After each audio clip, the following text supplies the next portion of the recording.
Silakan masing-masing memasukkan.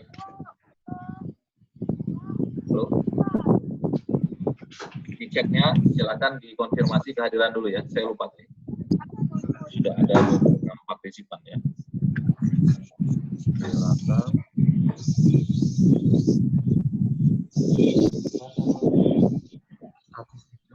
Oke, di sini ya, di grup chat ini ya.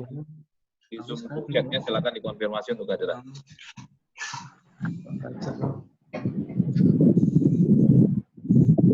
Ya, kita tunggu ya. Kita lanjut. Ya, Pak. Ya, langsung saja bilang hadir gitu aja ya, supaya bisa kebaca ya. Oke. Sempit ya. Oke, saya lanjut ya. Sorry agak cepat ini karena kita nggak usah lama-lama. Di bagian kedua kita lihat sambil jalan ya. Saya share screen lagi, saya mute semuanya. Saya mute dulu semuanya. Oke, saya share screen lagi ya. Masih belum mute. Oh, oke. Ya, materi yang kedua sudah saya share juga di kelas. Kita akan membahas tentang data, populasi, dan sampel. Kelihatan semua di sini ya? Materinya kelihatan ya? Oke, kelihatan Pak. Kelihatan Pak. Oke, silakan di-download materi detailnya di kelas. Kita lihat dulu data ya, data karena ini yang akan kita sering berinteraksi dengan data dan kalian pun juga sudah menggunakan ya, sudah akrab dengan yang namanya data. Secara pengertian kita lihat data dari Donald Cooper, dia menyebutkan data itu merupakan kumpulan sejumlah fakta. Ya, jadi fakta atau kenyataan yang dapat dipercaya kebenarannya sehingga dapat digunakan untuk menarik suatu kesimpulan. Jadi data itu harus bisa dipercaya karena dia adalah fakta atau kenyataan yang dia bukan kira-kira, kemudian bukan imajinasi atau imajiner, sehingga dia bisa digunakan untuk menarik kesimpulan. Itulah data. Representasinya bisa bermacam-macam. Data bisa berupa gambar, bisa berupa angka, bisa berupa audio, bisa berupa video, bisa teks, dan seterusnya. Dan dia bisa digunakan untuk menarik kesimpulan ya. Nah, ini kita bahas dulu syarat data yang baik, bahwa data yang baik yang nantinya akan kalian gunakan misalnya dalam skripsi atau dalam pengerjaan laporan kerja praktik. Yang pertama, data harus objektif ya. Objektif itu artinya dia harus sesuai dengan keadaan yang sebenarnya. Ya, data yang mewakili keadaan yang sebenarnya, tidak boleh dibuat-buat. Karena ini sering terjadi pada saat skripsi, Pak, rupanya data saya ini aneh, Pak. Data yang saya dapatkan dari hasil aplikasi yang saya buat itu datanya aneh, anomali. Boleh nggak saya akalin datanya? Nggak bisa, nggak boleh. Kenapa? Karena itulah datanya, data yang sebenarnya, dan itulah yang perlu dianalisis. Misalnya, data kalian membuat skripsinya, misalnya membuat sebuah sistem pengukuran tegangan, misalnya tegangan listrik di sebuah gedung. Nah, pada saat itu ada nilai tegangan, kalau rata-rata tegangan normal itu adalah 220 volt, saya pada saat itu ada tegangan 400 volt. Misalnya, contohnya ini ya. Kalian berasumsi data itu adalah data yang salah, padahal belum tentu. Ya. Sehingga data itu tidak boleh dimodifikasi, disesuaikan dengan kondisi yang ideal. Tidak, jangan. Tapi datanya harus betul-betul data yang sebenarnya tadi, itulah yang kita bahas dalam misalnya penelitian kalian, dan dilihat kenapa bisa seperti itu. Oke, jadi data harus sesuai dengan keadaan yang sebenarnya, apapun bentuknya. Ya. Nah, kemudian data pun juga harus representatif atau mewakili. Kadang-kala ada kalanya ya kita perlu data yang baik tadi, dia harus mewakili objek yang diamati. Misalnya dari objek, misalnya ada jumlah 100 objek, ya, paling tidak dia mewakili. Keterwakilan dari semua objek tadi bisa didapatkan. Nah, kemudian samplingnya kecil atau errornya kecil, sehingga jika data itu diambil digunakan, maka menjadi valid, gitu ya. Tidak, error rate-nya tidak terlalu besar. Oke, kemudian data yang berikutnya yang baik itulah tepat waktu, ya. Misalnya ada pengambilan data, ya kalau memang dibutuhkan untuk yang real time, itu harus dilakukan secara real time.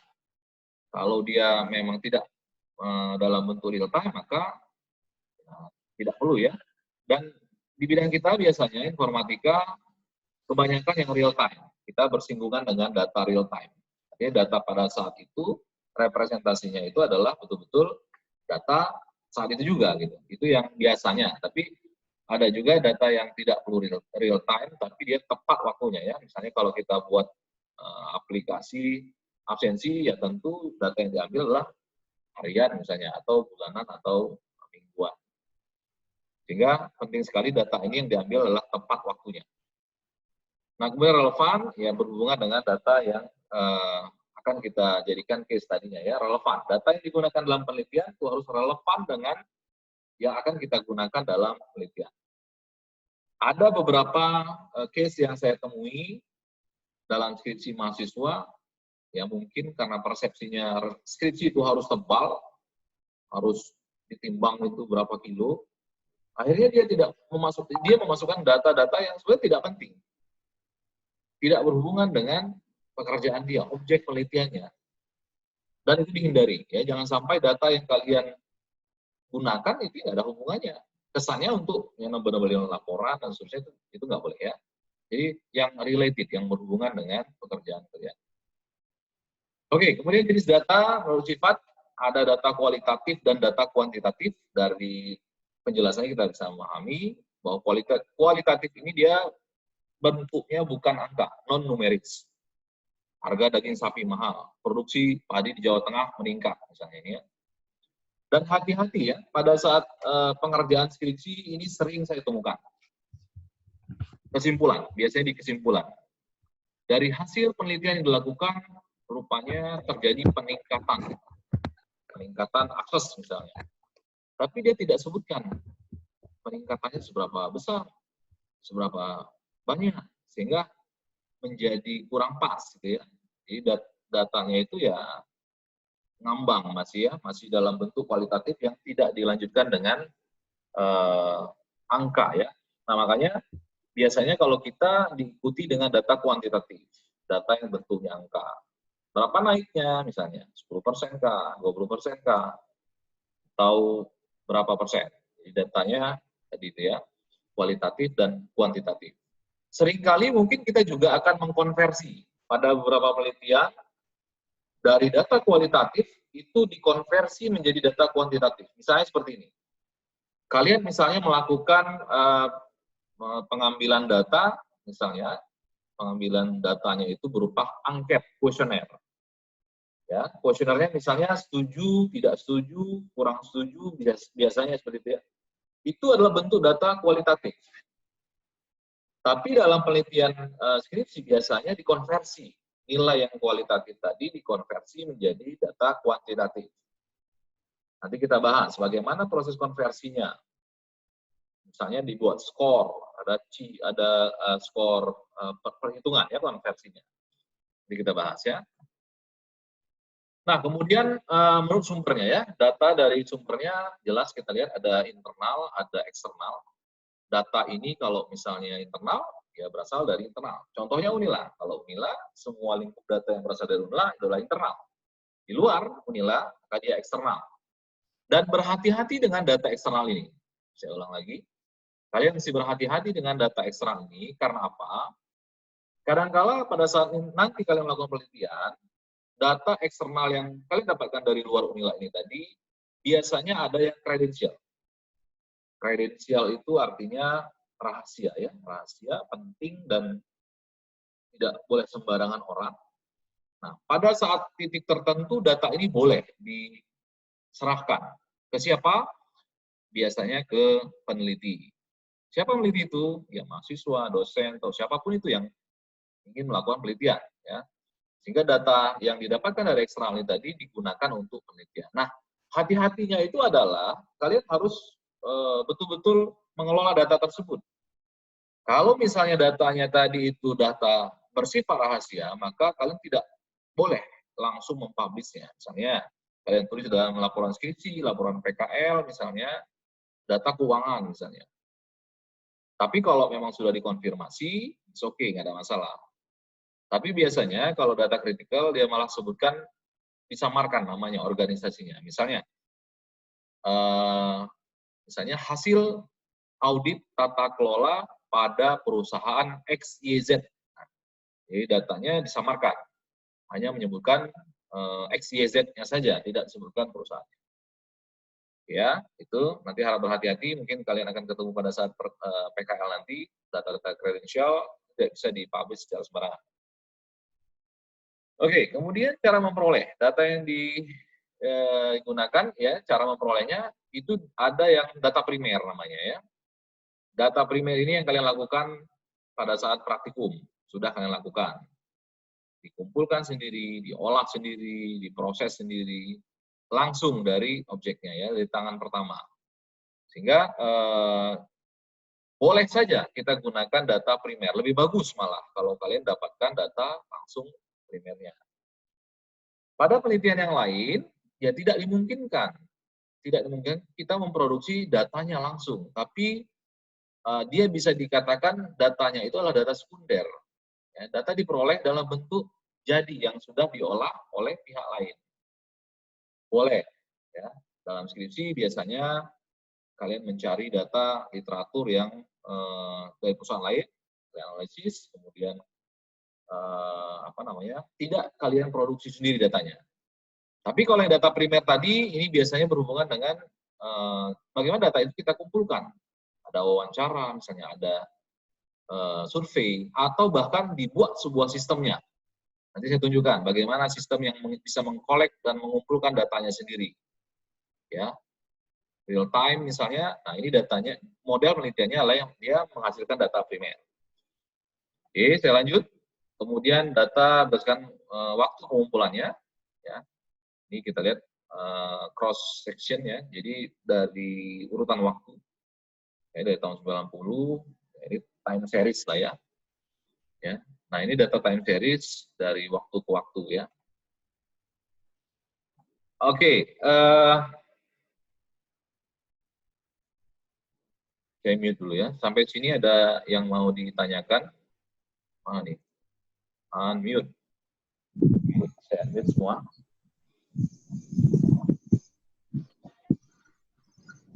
Oke, waktunya tinggal 10 menit lagi nih. Oke, saya lanjut dengan case tadi, ya. Jadi saya akan tunjukkan di halaman screen saya, ini juga akan membahas tentang tugas kalian untuk minggu depan juga.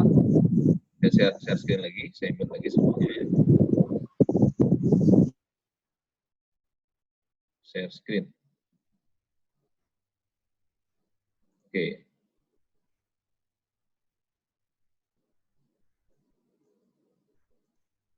Ya, jadi ini adalah yang saya share screen di sini.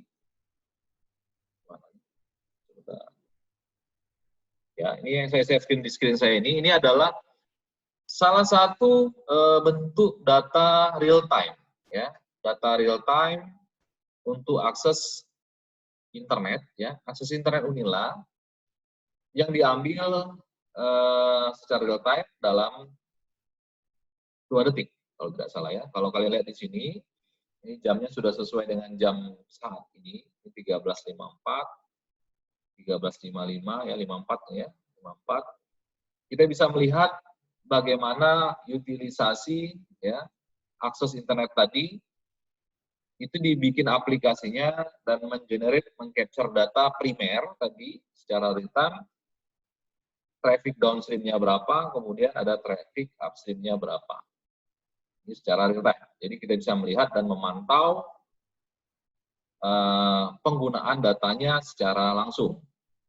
Ya, dari aplikasi ini juga akan menjadi pembahasan kalian nanti, ya. Kemudian ada juga contoh berikutnya, ini contohnya, ya, kalian bisa lihat alamatnya di sini. Jadi ini adalah salah satu skripsi bimbingan saya ya, yang mengerjakan bagaimana memonitoring besaran listrik yang ada di gedung ya. Kalau di contoh ini gedungnya adalah di lab terpadu ya. Ini sama, jadi data yang dihasilkan dari penelitian ini adalah data primer yang secara real time bisa mencatat, kalau kita lihat di sini dia bisa membaca nilai tegangan voltage ya. Tegangan yang ada pada masing-masing fasa. Fasa R, fasa S, dan fasa T. Kalian lihat di sini, ini fasa S 210, kemudian 208. Fasa S ini tegangannya lebih rendah daripada fasa yang R dan T. Oke, bisa dilihat ya. Kenapa bisa seperti itu? Ya, orang-orang power yang akan menganalisis. Kita sebagai orang informatika, kita membuat aplikasinya, ya, kita buat aplikasinya. Oke, kita buat aplikasinya dan data inilah yang nanti akan dianalisis dan untuk penarikan kesimpulan.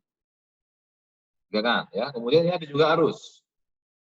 Ada arus, kemudian ada arus pada fase P, ini ada arus pada fase R dan S, 3 fasa.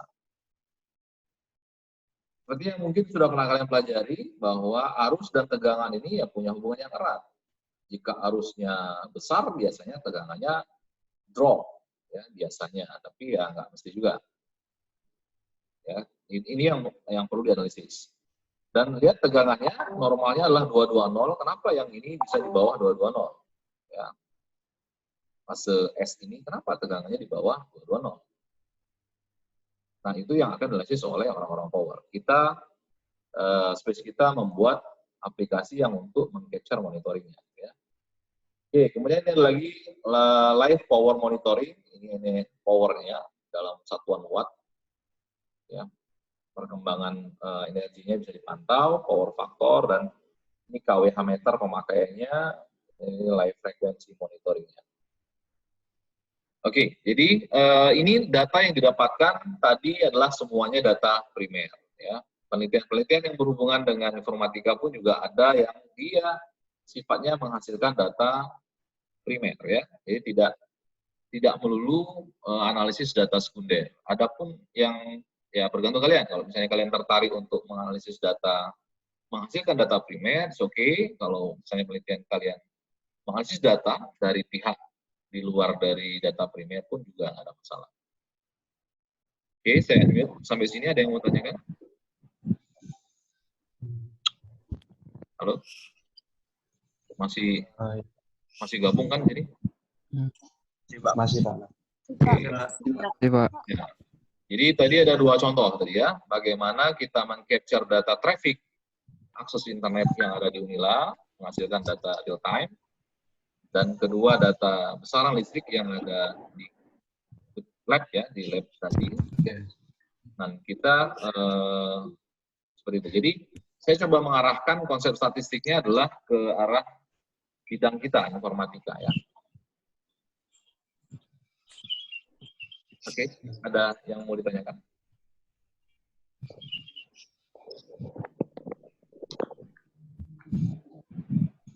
Halo? Ayo, Pak. Masih pada ini ya mungkin. Masih pada apa? Belum ini ya, belum banget lah gitu ya. Masih loading, Pak. Masih loading ya, masih berproses lah gitu ya. Nah, itu adalah salah satu contoh ya, implementasi bidang statistik di kita, informatika, yang mensuplai untuk mengenerate datanya. Biasanya ya, kita di informatika mengenerate data yang digunakan untuk pihak lain misalnya. Atau bisa juga menganalisis dari data sekunder tadi. Ada mata kuliah namanya data mining.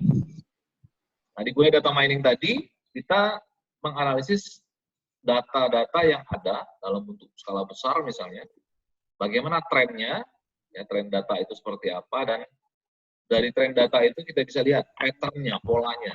Nah, itu bentuknya Yang dianalisis adalah data sekunder, ya, bukan yang kita produksi. Dan itu juga ada bidang-bidang ilmu itu yang kita juga temukan di bidang kita. Kalau kalian tertarik ke skripsinya tentang itu.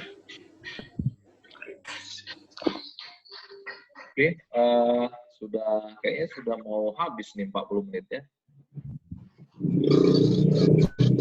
Jadi kita nggak usah lama-lama ya, supaya nggak ngabisin kuota kalian ya. Oke, ada yang mau ditanyakan? Silakan. Ya, Pak. Silakan satu orang bertanya. Sebelum saya lanjut ke tugas lah ya. Jadi tugasnya adalah kalian mengamati tren penggunaan akses internet selama 3 hari nanti ya. Sampaikan alamatnya apa dan kalian silakan buat narasi sederhananya lah seperti apa. Untuk tugas yang tugas berapa itu ya Prof tadi?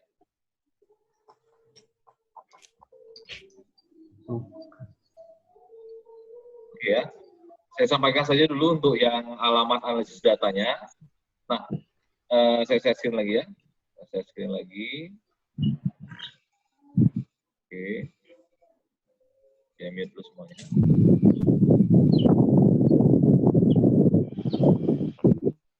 Suara siapa nih masih? Oke, ya. Jadi data yang ada di sini ya, saya sudah menyiapkan data yang bisa kalian baca. Kalau ini hasil grafik jadinya ya, ini adalah grafik jadinya. Jadi silakan kalian akses alamannya adalah ini ya. Ini saya paste di chat ya. Chatnya mana? Chatnya. Oke, ini chat ya. Saya paste di chat ya semuanya. Nah ini datanya. Jadi silakan kalian akses data ini adalah data real time. Ya kalau kalian klik link yang saya share tadi, ini akan otomatis di refresh berubah-ubah terus. Ya, saya refresh ini, dia akan berubah terus. Nah, saya minta kalian mengenerate datanya sebanyak 10 kali ya, cukup 10 kali. Nanti kita akan bahas bagaimana menggunakan aplikasi Jupyter Notebook kemarin yang sudah saya minta kalian install. Data yang kalian dapatkan tadi kita coba buat bagaimana plot grafiknya ya dengan basisnya Python. Jadi kita mulai dulu datanya, kalian mengambil data secara berkala ya selama